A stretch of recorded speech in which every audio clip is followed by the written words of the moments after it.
We're a PhD training program at Boston University, where we train PhD students to help cities tackle environmental challenges. And Jess is a trainee in our program, so you'll hear more about the type of work we do through hearing from Jess. So I'll just give a quick overview of how today is going to go. First, we'll hear from our two speakers. Then we'll have a moderated question and answer session from all of you. And so as you're listening, feel free to write your questions in the chat. And I'll synthesize the questions and ask them to our speakers. If you'd like to ask a question out loud, then just say that in the chat and I'll call on you, and that will just give us a little bit more order and structure. After the Q&A, we'll have a very fun quiz bowl where our two speakers will compete on behalf of two lucky guests today. So two of you will have the chance to win a Speak for the Trees t-shirt, which David is wearing. Wow, nicely done. Thank you. And so Jess will be playing for one of you and Audrey will be playing for one of you. Whoever wins the quiz bowl, you'll get the t-shirt. Very exciting. So I'll ask you in the chat privately if you're okay being part of that. These names will be randomly selected. After the quiz bowl, we'll just have a few final announcements and we'll call it a day. With that, let me just sorry, before I forget, and I just forgot again what I was about to say. Recording? If you, there will be a poll at the end of the event. So after the quiz bowl, I'll post that. So if you could just stay towards the end, we'd love to collect your thoughts on this event. And then if you do have to leave early, that's fine. We will be meeting again next week. If you go to our events page on our website, we are changing things up a little bit. And we're meeting next Thursday, I believe it is, Evan, at 1. And we're gonna have more of a community conversation type of format where won't have presenters, we'll have breakout rooms where you have a chance to share out your thoughts and ideas. So we're sort of transitioning to something a little different for next week. I just wanted to mention that. Great. Okay, so I am thrilled to introduce our two speakers today. First, we're going to hear from Jess Wright, who is a PhD student at Boston University in the Department of Earth and Environment and a trainee in the BU Urban program. And after we hear from Jess, we'll hear from Audrey Schulman, who is the co-executive director and co-founder of HEET and a well-reviewed novelist. Before I pass it off to Jess, I'll just ask for those of you on the call to mute yourselves so you don't hear background noise. And with that, I'll send it off to Jess to get us started. All right. Hi, everybody. My name is Jessica Wright, and I'm a third-year PhD student at Boston University in the Department of Earth and Environment. I'm also a trainee with the BU Urban program, as Evan said. I want to thank David and Evan for hosting this event, thank Audrey for sharing the space with me today, and thank you all for being here. You can flip to the next one. All right, so I'll get started with a quick background on myself and kind of walk you through how I got to be studying gas leaks and trees. I graduated from Connecticut College back in 2016 with a degree in biology. And during my time there, I was lucky enough to be able to have two great internships with Boston-based environmental nonprofits, the Massachusetts Sierra Club and Clean Water Action. And through my internships with both of those organizations, I was able to lobby for gas leaks legislation, work with community groups, and kind of get a feel for energy transition and energy issues around Massachusetts. Additionally, through my work with these two organizations, I met Audrey at HEET, and I met Nathan Phillips, who is now my advisor at BU. I started my research at BU with Nathan and quickly got sucked into the world of gas leaks wholeheartedly. I've always been interested in kind of studying this issue because it is very interdisciplinary in nature. There's an intersection of environmental science, biology, public health, and public policy. And this led me to find the urban program and join that Evan spoke about earlier. That's really allowed me to further pursue this research in an urban setting. And additionally, I've been volunteering with David at Speak for the Trees over the past several months, and that's why I'm here today. Can go to the next one. So most of my research at BU has focused in the world of infrastructure ecology.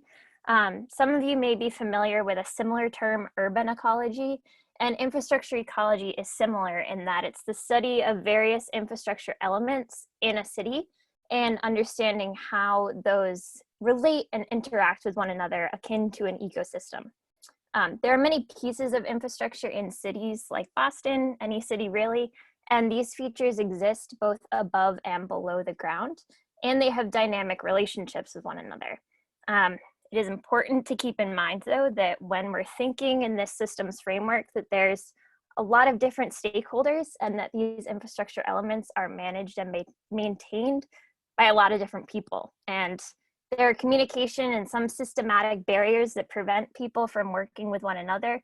So the infrastructure ecology framework can be a little challenging. You can go to the next one. So our team at BU developed an idea for how we thought we could best communicate the idea of infrastructure ecology. And this is to use virtual reality. So here we've created a virtual reality experience that's supposed to demonstrate urban infrastructure and that infrastructure ecosystem. It's supposed to help the user see the invisible or see what's below the ground, what those below ground infrastructure components actually are and look like. We all know that those infrastructure elements exist, whether it's paying our monthly utility bills or seeing a street dug up in front of our house for pipeline repair, but not a lot of people think about how these infrastructure elements actually interact and have a complex ecosystem of their own, but actually influence as well what goes on above our streets.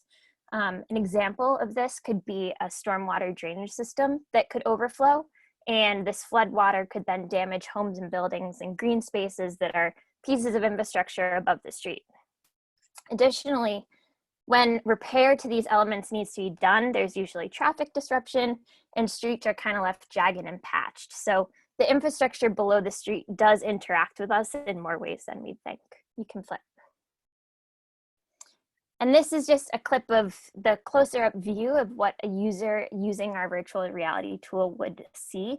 The tool essentially allows the user to dive beneath the streets to see the infrastructure elements that exist down there in a three-dimensional way. We hope that it helps the user visualize the complexity of urban infrastructure that exists beneath their feet. And when we showed this tool to a wide variety of urban stakeholders, they all agreed that this type of visualization tool could be hugely helpful in implementing more of a coordinated infrastructure management system in cities. You can flip. So another piece of kind of the dynamic relationship between above and below ground infrastructure that has been the focus of my research at BU is the relationship between gas leaks and street trees. As Audrey will share, I'm sure later in her presentation, gas leaks are a huge problem in Massachusetts and other states across the country because a lot of our gas infrastructure is old and beginning to break down and sprouting leaks. As many of you probably know, natural gas's main component is methane, CH4, which is a greenhouse gas and has an even stronger warming potential per molecule than carbon dioxide. So this fugitive methane is a major contributor to urban greenhouse gas emissions. And when natural gas leaks from pipes that are buried beneath the street tree pits and the soil in those pits tend to be an easy escape route for that gas. And when methane infiltrates these soil environments, it can have negative effects both on the soil chemistry and on the plants living in that soil. You can flip. So as I said, when methane enters the pit, escaping through pipes that are under the street, it can infiltrate the soil and really change what's going on in that little microcosm of an environment. When the methane enters the soil, it significantly lowers the amount of oxygen that's available for roots and for that vegetation, whether it be a tree, grasses, plants, whatever, have available to them.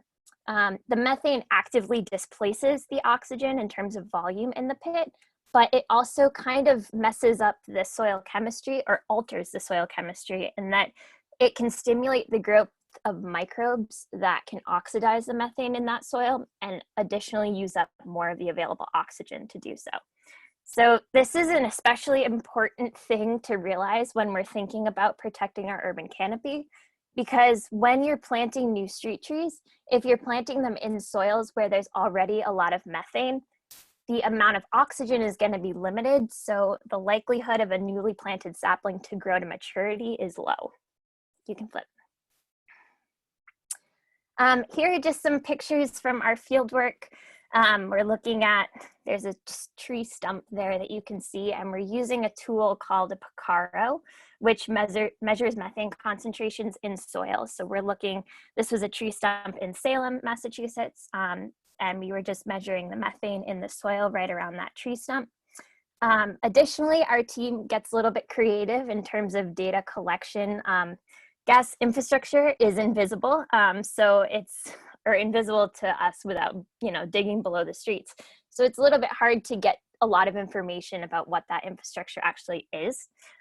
Luckily, the utilities kind of help us out, and they will go around and spray paint on the streets a little bit of information about pipes that are there, whether it's a dig safe report or whether they're trying to actively repair or replace the pipe. So you can see in the bottom two images on the left, there is a 6-inch cast iron pipe. The CI stands for cast iron. And that's a leak-prone material. When cast iron is left under the ground, it can start to rot and corrode, springing leaks.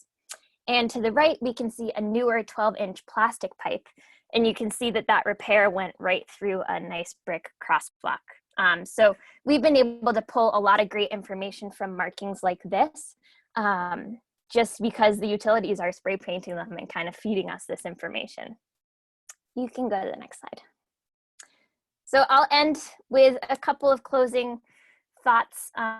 Overall, I believe that resilient cities of the future could embrace this type of infrastructure ecology framework to help them transition to sustainable energy sources and updated infrastructure. However, there are very real systematic and communication barriers that exist. I'm hopeful that tools such as the virtual reality tool that we created could be useful for overcoming some of these barriers and help to implement a more coordinated infrastructure management system in cities moving forward. And I personally get excited to think about what cities will look like in the future, both in terms of energy transition and maintaining and growing our urban canopy. You can go to the next slide. I'll pass it off to Audrey, but just quickly wanted to thank these folks and funders. Thank you. Well, thank you, Jess. And while that talk is fresh on your mind, feel free to ask any questions in the chat, and I'll be collecting those and passing them back to our speakers afterwards. All right, and Audrey, take it away. Okay, thank you so much. And that was a great talk. I'm Audrey Schulman. I'm with HEET. We're a grassroots nonprofit based in Cambridge, and we've been around for about 12 years. Oh, can you click to the next one? Our mission is to cut carbon emissions now by driving systems change. And we've done work on everything from energy efficiency to gas leaks to what we're currently working on, which is the geomicro district. Next one. So I'm going to cover, some of the same information as Jessica did, but here in Massachusetts, we have one of the oldest leak-prone gas infrastructure systems in the country. It's the second oldest, I believe. Here's a map from National Grid, a detail showing Back Bay. And you can see that the 1860 is a 12-inch cast iron pipe going down Beacon Street. So it dates back to when President Lincoln was still alive. And the one further down on Com Ave, that's from 1882. And these pipes are still in use. So you can just imagine cast iron in the ground for that long a period. It's not going to be exactly the same as it was when it was first installed. Next one. So the way, talked really vividly about the reasons why this is important. Natural gas is methane, overwhelmingly over 90% when it's pipe quality. Methane is an incredibly potent greenhouse gas. So the way we look at it is, as was discussed a little bit before, is using a cavity ring down spectrometer. This is one owned by Nathan Phillips, who happens to be on this. And what it does is it has a little sniffer that goes out the front of the car.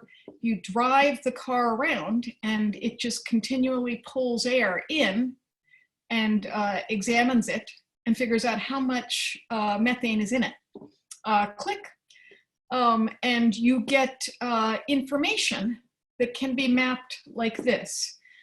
This is Route 9 in Brookline.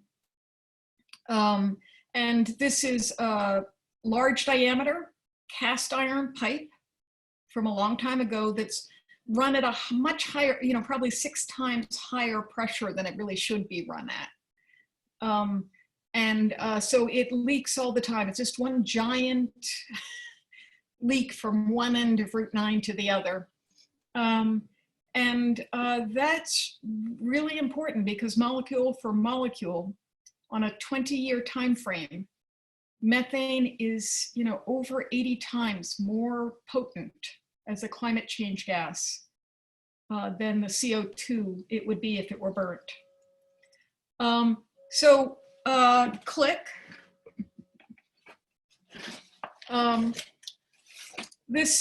If you don't happen to have access to a cavity ring down spectrometer in your car, another way to find out where the gas leaks are is by going to HEET's website, which is either heatma.org, or you can do this shortcut, squeakyleak.org, and it will list lots of maps which show utility reported data about where the gas leaks are.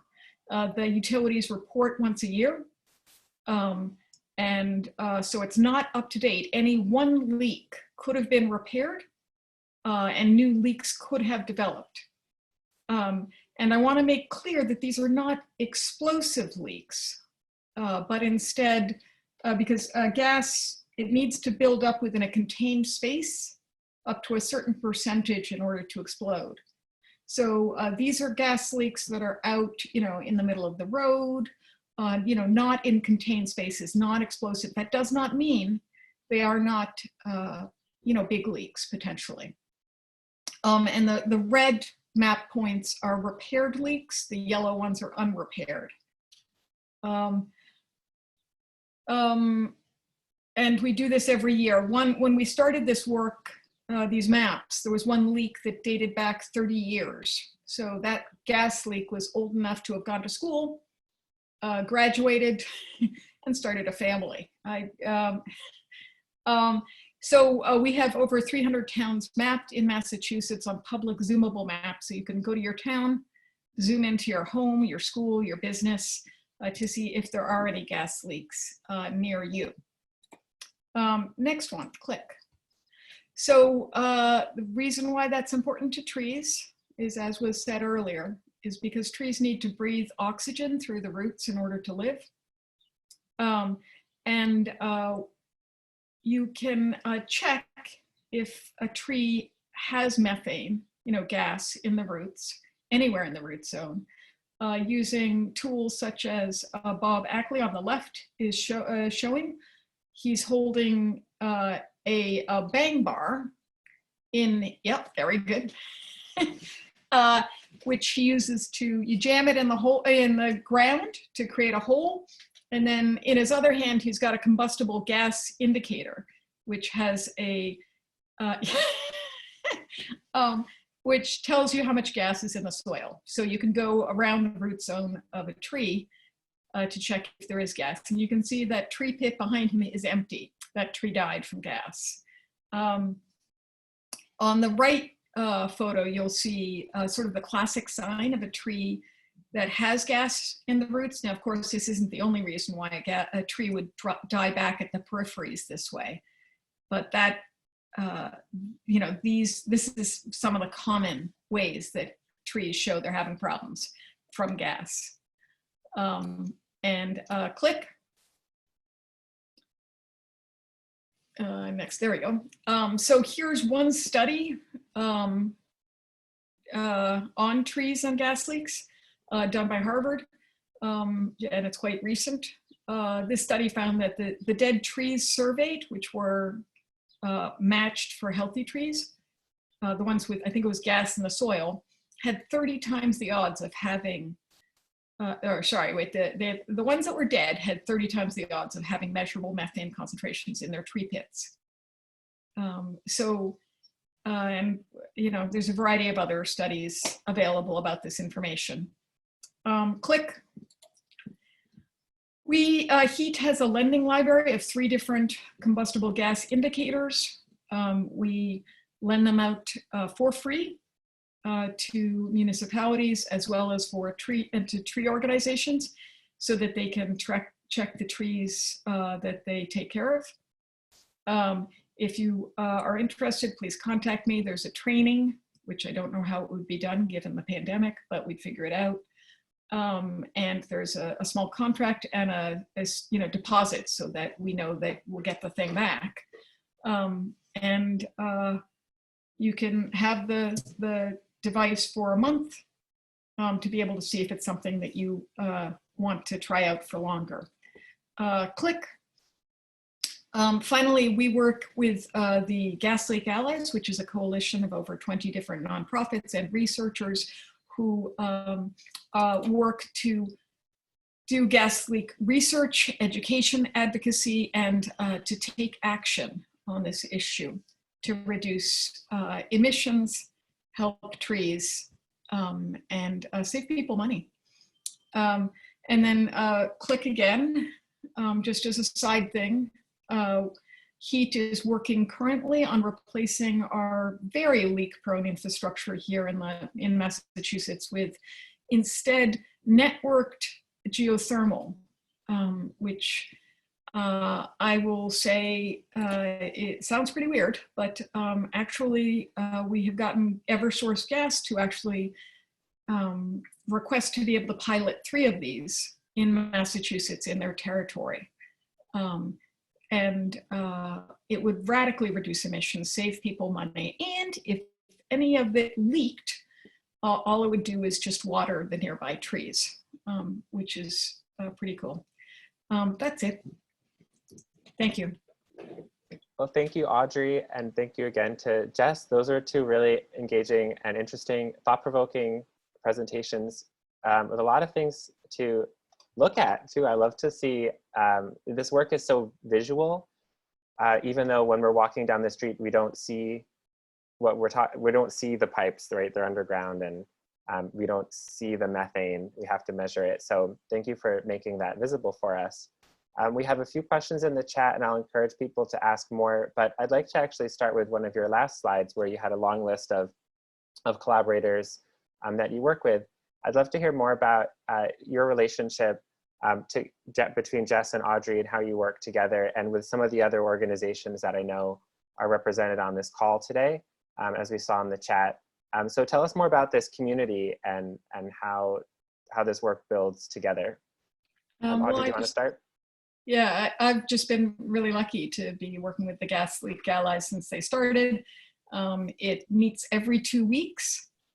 And it has for, I think, over 5 years now, I believe. And we have done together all sorts of work, including helping to pass 3 different laws. I think it's, or 2 different laws in the last 2 different legislative sessions. So it's been extraordinary. Jess, you wanna? Yeah. I'll just say that the Gas Leak Allies was kind of my introduction to this whole gas leaks problem. I touched briefly on how when I was interning with Massachusetts Sierra Club and Clean Water Action that I was exposed to this. That was in the form of joining the Gas Leak Allies in their early founding years. It really opened my eyes to the interdisciplinariness of the gas leaks issue and energy transition broadly. I was coming at it from a science perspective because I was studying biology at the time, and you know, that's always been near and dear to my heart, but just working with this plethora of people and organizations has taught me about the public health and safety implications of it, the complexity of actually passing legislation at both the municipal, state, federal level, and working alongside public health officials and such have really opened my eyes to just how, you know, interdisciplinary energy broadly is, with the focus on natural gas and the gas leak allies. I'd actually like to invite, I know there's a few people on the call who are involved with this work. I know Nathan Phillips is here, Sonia is here from Mothers Out Front. If anyone who's involved with the Gas Leaks Allies wants to unmute themselves and say hi and kind of share with us how you're involved with this work, I think that might provide some interesting context. I'm happy to mention something. This is Nathan, and fantastic presentations by both our speakers. And I just feel like the Gas Leak Allies is a group that made me feel so much more relevant as a scientist, because I realized there were people that could take the papers that I was involved in publishing and really just make them have impact. And it made me feel like I didn't have to own that myself. I could just join with others. So it's been a great group to be with. And I'd just like to add that because of Nathan's work, like everything happens. It's spectacular work. And sorry for saying it was a Harvard study when it was a BU study. It's on a Harvard it's on a Harvard website, so it's easy to confuse. Yeah, that's what confused me. Sorry. I know we have some folks from Mothers Out Front. Anyone else want to jump in and talk about how you're related to this work?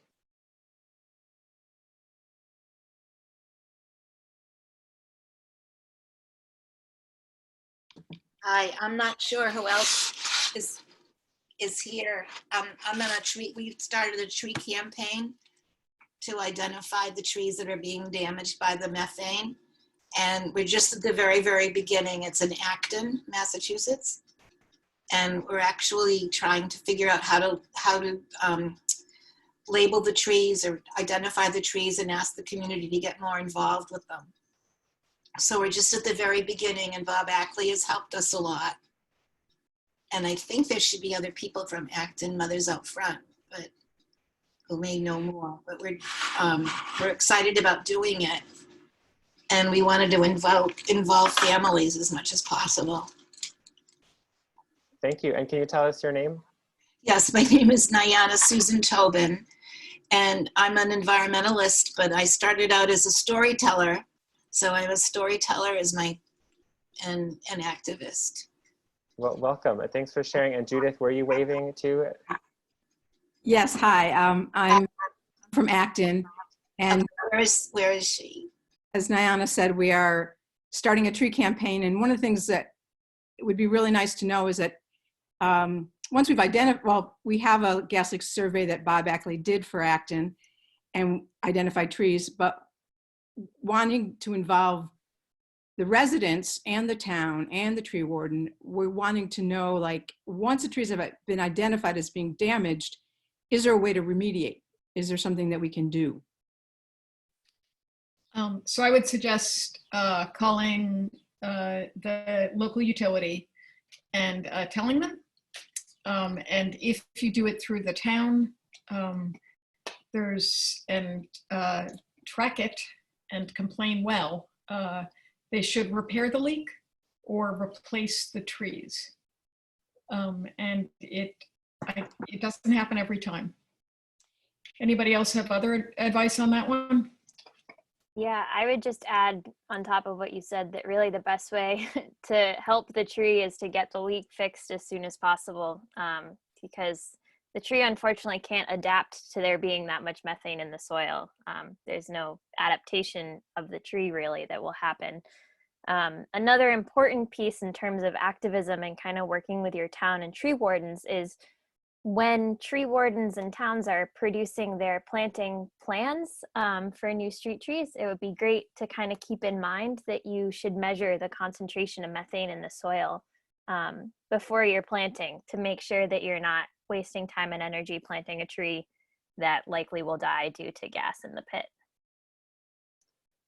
Jess, if I could ask a follow-up question about trees, and Mark, kind of on the science end, we had a question from Maggie about tree species that may be more or less tolerant from leaks. Are all trees equally susceptible? What's the story about that? I can't really answer that. From my experience, I think that most trees are all kind of susceptible, given that all trees need oxygen to grow. I think there are some species that are more hardy and usually planted more frequently in urban areas. To my knowledge, I don't think there's been a study looking at different species reactions to methane. It would be a really interesting question to look into. But my first instinct would be to say that most trees would be challenged by a lack of oxygen availability in the soil. Thank you. Evan, can I just jump in real quick? Because Yeah. Bob Ackley taught us, I ran a couple of programs over the summer with some teens here in Watertown and in Boston, and we had a chance to talk and learn from Bob Ackley and Nathan Phillips one day. And I think most of us, when we think of trees, we think of them as needing carbon dioxide and producing oxygen. Could you just briefly explain why it is that a tree's roots actually needs oxygen? I don't think that's intuitive to many people. We usually think of the biology in the inverse. Yeah, so photosynthesis is the process in which trees actually produce oxygen and take up CO2, but that's really only part of the story for trees. They also need to create energy in the dark when the sun's not out. So they do respire and use oxygen to produce energy to grow. So photosynthesis is really only 50% of how trees actually grow and achieve biomass and successfully grow to maturity. So they do need the oxygen down in the roots to kind of stimulate growth in other parts of the tree. Thank you for adding that, David, and Jess, for that extra information. I want to get back to this topic of activism and citizen engagement because, Jess, you shared this example of using VR in order to help people understand this story. And Audrey, I know that you're a novelist and you're always thinking about how to engage people. And then we heard from Diana, who's a storyteller as well. So I'm curious about some of the more creative, artistic, or kind of in what we consider in the humanities rather than in the sciences, ways that we engage people in this work. I'd love to hear a kind of best practices or things you've learned along the way or things that you're excited about trying in the future to engage people. Audrey, would you like to start? And you were asking in terms of how to use stories to engage people? Stories or technologies like VR, art. I see there's some of the themes that unite both of your work. So in terms of HEET's work, we've found it really helpful to use technology in a smart way because people get so engaged with that. So that cavity ring down spectrometer, that Nathan's cavity ring down spectrometer, creates those beautiful images of the gas leaks, and also the maps that HEET created showing where all the gas leaks are across the state is one. It makes the invisible visible, and it makes the global extremely personal. And so both of those have been very, very effective at engaging people, as well as explaining why it's important for each, in different ways for each person to care. So it hurts trees. We all pay for, us customers pay for the wasted gas, and it hurts the climate and our children's future. By saying things like that, you can get almost anybody to begin to care about it, aside from the fact that they are explosive, at certain times. Yeah, I would say for me, one of the most influential pieces of my career at BU so far was within the first couple months that I was actually at BU. And it was when we had the stakeholder conference that I alluded to earlier that bred the idea of creating this virtual reality tool. And it was just a group, I think we probably had about 75 people who attended. And it was people like yourselves, a lot of representatives from citizen groups, community groups, nonprofit organizations, but we also had employees at the city, employees from the Department of Public Utilities. We had a couple of people from the utility companies themselves, from people interested in transportation, all of these different elements that kind of make up the urban infrastructure ecosystem. And some of the people said things like, wow, I've actually never sat down at a table with someone from this or this group of such diverse backgrounds. Even though they're all working in the same space, there's a lot of times not that much communication, whether that's educational, systematic barriers, what have you. So I think just getting the perspectives from everyone who is a player in this field has been really important. And I think creating a tool like we did with the VR to create or to fill that kind of educational visualization gap that existed was really exciting. And I think it proved effective in that a lot of the people who we interviewed after using it said, you know, wow, I've never really thought about the dynamics between above and below ground infrastructure, even though I experience it every day. It's not something I really thought about. So I think just like getting a whole bunch of different perspectives and really, like Audrey said, tailoring the story to fit the interests of that person, I think is very powerful. Yeah, and I'm thinking actually of our conversation last week, which was titled Making the Invisible Visible, and how so much of the work that environmentalists do is around engaging people and making what we can't see visible, and trees and I think make that gas leak story even more palatable to people, because you can, it's a canary in the coal mine type of thing. It's just one of the signs of a gas leak, right? But the harm that a gas leak does is much greater than that one tree. So I think thinking broadly about it is really critical, and I commend you both for doing that work. I'm seeing a hand from Sonia. Do you want to ask a question? Yeah, because this is a great segue. So I'm the coordinator for the East Boston Mothers Out Front team. And David was so wonderful and came and spoke to our chapter in February, because our whole campaign as a team is around air quality because of the airport. And so we're working a lot to get HEPA filters into schools. That's our whole campaign.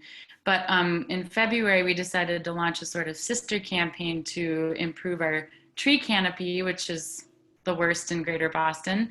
I have so many questions, but one of them is, we talk about methane leaks. But I'm curious, we really want to grow our tree canopy because we want outdoor air filters in addition to indoor air filters.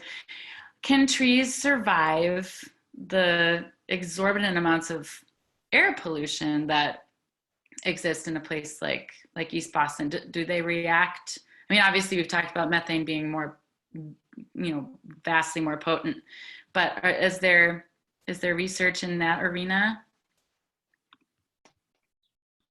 I would turn that to Nathan, who might know best. I think, yeah, since he's a tree physiologist. Oh, just what research on mitigating the tree damage? No, which trees survive really bad air pollution like in East Boston? Ah, yes. Well, I think that, there's the above ground damage and then there's a below ground damage. And we know that, and there's a nexus of those. So methane and the components of natural gas, when they leak, they also contribute to ozone, ground level ozone that can get into the canopy. And ozone is bad for every living thing, from our lungs to the leaves on trees. And so you have this double impact in the air and then below ground, as Jess and Audrey mentioned, the damage to the below ground. Some trees may be more resilient. We've hypothesized that trees that are normally growing in like wetlands and swamps might be more tolerant to the below ground leaks, but we don't really have a lot of data on that. But are there any trees that are good with bad air pollution, nothing to do with gas leaks, but like East Boston, airport, nasty air pollution like that? I would say that, if you look at some like the ailanthus, they grow next to train tracks and the Massachusetts Turnpike and every alley that you can find. And so those are trees that seem to be doing okay. And there are mixed impacts. I mean, there are the impacts of the oxides of nitrogen and the acid and all of those things, but then there's the higher CO2, and some of the trees are actually, in a weird way, benefiting from the conditions that we're creating. Thank you very much, Nathan. I know we have, David mentioned in the chat, but I'll just say this too, at our topic last week, we when air pollution and trees was one of the things we talked about, and Jenna, who spoke last week, is on the call, and I don't want to necessarily put her on the spot, but if you'd like to chip in, Jenna, you're welcome to do that, or else I can ask another question. Okay, I see Jenna coming on. Great. I didn't want to, but there actually are multiple species that are better at mitigating pollution than others. A lot of elm hybrids are really good at that, just based on their canopy and leaf structure. That's like the American elm and like other hybrids. Lindens are really great. Red maples. I'm trying to think of my list here. What about the opposite issue, though? What about trees? And I think this might be part of Sonia's question. What about pollution harming, or air pollution being detrimental to tree health? Not trees improving air quality, but are there dangers from air? Is that part of your question, Sonia? Yeah, that is part of my question.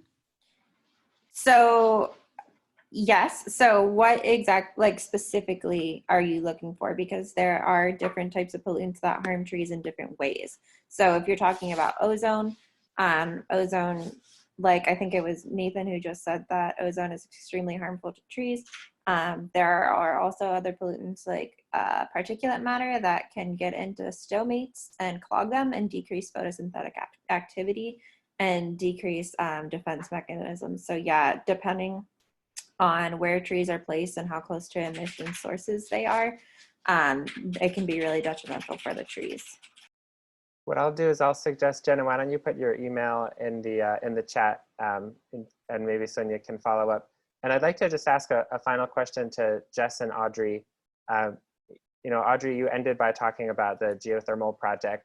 And as we're thinking about trees that might do better or worse with gas leaks, or these leaky pipes that have been around for a long time, it's easy to think about, small fixes we could do, like trees that are more resilient or just fixing the leak.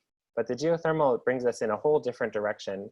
And I'd like to just ask each of you to speak one more time about what you see as the big change that we should be thinking about looking forward, as like a final thought to leave us on. What's the big thing you'd like to see that you're working on?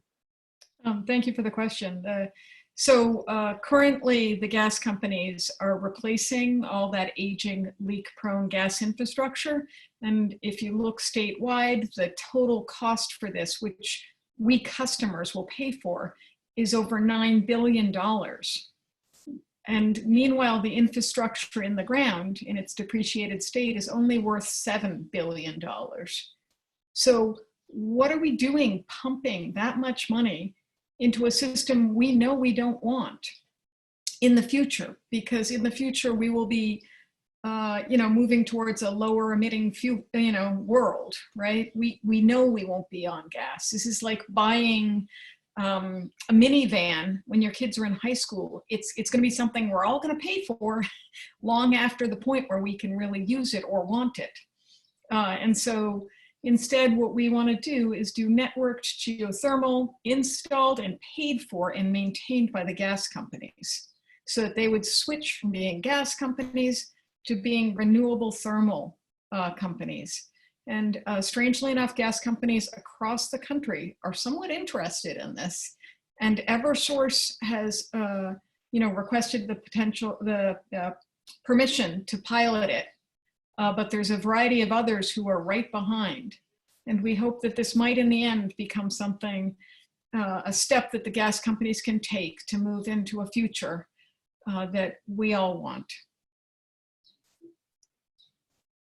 Yeah, and I would just add, given all of Audrey and HEET's work really actively talking with utility companies and kind of creating that larger future vision, I think is tremendous. I think for me, it's a little bit more idealized, just I'm not in these conversations with utility companies, but it warms my heart that they're amenable to these types of changes. I think a lot of the questions surrounding the gas leaks is a lot of people focus, like Evan said, on just repairing the leaks, getting those offline. But again, like Audrey said, it's replacing with these plastic pipes that have decades long lives. And we're just, you know, inadvertently committing to another 30, 40 years by replacing all of this aging infrastructure with plastic infrastructure. So I think really kind of taking to heart climate action plans like in Boston and towns around the greater Boston area in California, Berkeley, Brookline, that are really committing to moving off of gas actively with new construction projects and stuff. I think really engaging with towns like that, seeing how they've done it, kind of creating a model for other municipalities who are interested in doing it, and finally kind of moving off of gas altogether would be my ideal situation. And it's great to hear because the utilities are the #1 player in this scene. So the fact that they're amenable to even talking about it, I think is incredible. Thank you both for sharing that inspirational and forward-thinking remarks. David, did you want to say something? I just did, and I again wanted to thank you both for all you shared today. I'm just going to leave with one thought, and if you have a quick answer, great, and if not, you know, we can save it for a different conversation. But I'm wondering if you have seen how this plays out. We had a big explosion was it a year ago now, in the Merrimack Valley, I believe it was. How issues of environmental justice and economic inequity have played out with where gas leaks are found, how quickly they're repaired, those types of issues. And that's, I might be opening up a can of worms. Yeah. Big can of worms. You know, what happened there was just horrible. And what they were trying to do was replace old leaking gas pipes with new ones. And there was a mistake in how they made that replacement. And it's horrific what happened. And the area of you know, South Lawrence, which is part of, you know, the worst area economically that was hit by that. The median income has decreased from, I think, $32,000 to like $28,000 post Merrimack Valley gas disaster, because everybody had to move out of the houses. All the businesses were shut for months. And I'm just sort of stunned at how little has happened at the state level to deal with this. And I think, you know, it's just a sin. Yeah, I'll just add, I agree it's a loaded question, but I think the gas leaks issue is 100% also an environmental justice issue. I think in a lot of places, especially when I'm studying it broadly from the tree canopy perspective, a lot of the towns that have done gas bans are, you know, primarily wealthier towns where a lot of people own property rather than rent. It's a lot to convince a landlord to revamp their entire building when the renters when they may have 3 or 4 rental units. It's not cheap. It's not always on everyone's, you know, the top of their mind or the top of their priorities list. So I think energy transition is 100% an environmental justice issue. And I think looking at it from the tree perspective, like I said, a lot of environmental justice towns are suffering from a lack of tree canopy. So if you're trying to use trees as an indicator of gas leaks, then that can be challenging, just given that, you know, some tree canopies in environmental justice towns aren't as broad as in other areas, don't get as much attention. So yeah, I think there's a lot there, but I agree with what Audrey was saying, that definitely an environmental justice issue. Yeah. And ideally, we should move from gas bans to a gas plan of how to transition statewide off of gas, rather than having high-income towns, you know, only take action. Well said. I like that. I like that quip too. Very catchy. It feels like transitioning to our weekly quiz bowl is a bit abrupt, but it might leave us on a fun, light note. after talking about these massive inequalities. David, did you need to add anything before I do that? No, I just wanted to thank you both for taking the time to answer that question. It's an enormously complicated one, and I think we have to think about it leak by leak, but also holistically. And that's, to think on both those levels is really hard. And we struggle with the same issue with the tree canopy. Is you have to, the work we do takes place tree by tree, but we're also working holistically. On that note, it's time for our quiz bowl. We've been talking a lot about pipes, and so we are going to end our session today by asking our two speakers to respond to a few quiz questions about pipes from pop culture. We'll see if how much they know. So today, our two speakers are playing on behalf of two of you. Jess is playing on behalf of Nathan Phillips, who we've already heard from, and Audrey is playing on behalf of Sonia, who we've also heard from. By the way, I picked people who are here on time. So if you want to get a shirt, make sure to get here before the hour starts. All right, so I'm going to put on some music, and this will be best out of two. So whoever, I'll ask two questions to each of you, and I have a tiebreaker question if need be. Are you both ready? Okay, here we go. First question to Jess.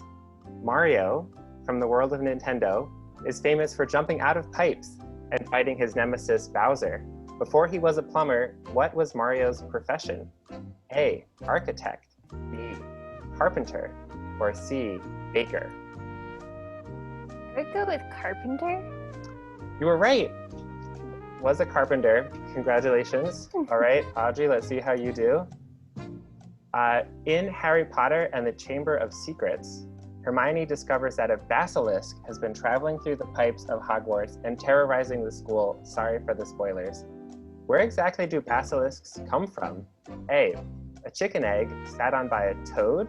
B, a chicken egg sat on by a snake. Or C, a chicken egg sat on by a crow. I'm gonna go snake. That makes sense canonically, but it is indeed a toad. Sorry to say.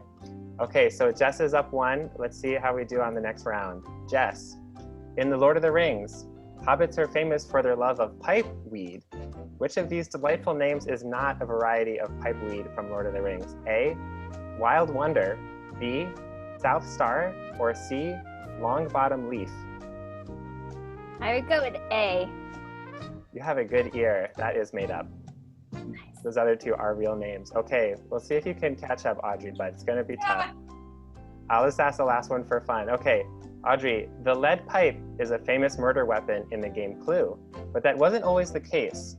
The original patent application included more gruesome weapons. Which of the following was not one of the original weapons? A, a small bomb, B, a live scorpion, or C, a hypodermic needle. So 2 of those were actually in the original Clue. I'm gonna say hypodermic needle. That was in the original Clue. Sorry, Sonia. The live scorpion was not, but congratulations to Jess and to Nathan. We'll be emailing you and sending you a shirt. Nathan, do you already have a shirt? Did I give you one already? Yes, you did. So I'm donating mine to Sonia. All right. Excellent. Sonia. Thank you. I will Thank you wear all. So I'm going to launch the poll, if you don't mind staying for a couple of minutes. Just 5 quick questions, help us track and get feedback. And then if you have topics or suggestions for future events, we would love you to join us next week. I'm going to share out my screen for a minute, if I can do both at the same time. And while he's doing that, BU Urban, we have our annual spring symposium happening in 2 weeks. I just posted the link in the chat. You'll hear from trainees like Jess and Jenna and others. So you can check out the Eventbrite page there. That's our next big event. Go ahead, David. No, that's it. I don't know how to get back into the chat window. Oh, here we go. I'm going to post where you can stay informed about our our events.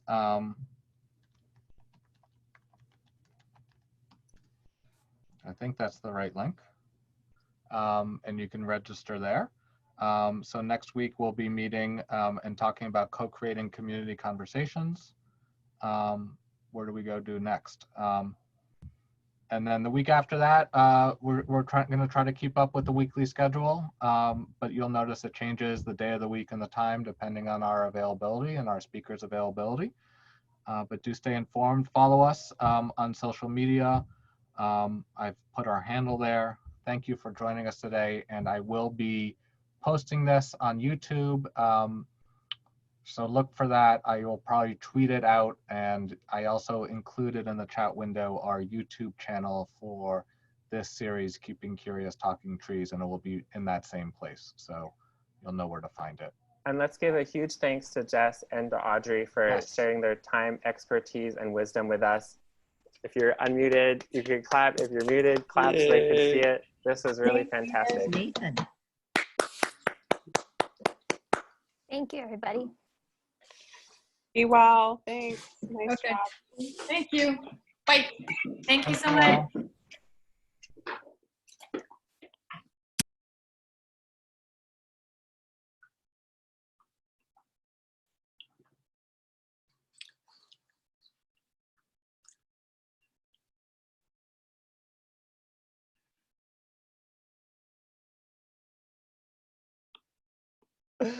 I'm loving the comments in the chat. Your love of the halflings leave hasn't dulled your wits. Thank you, Samuel.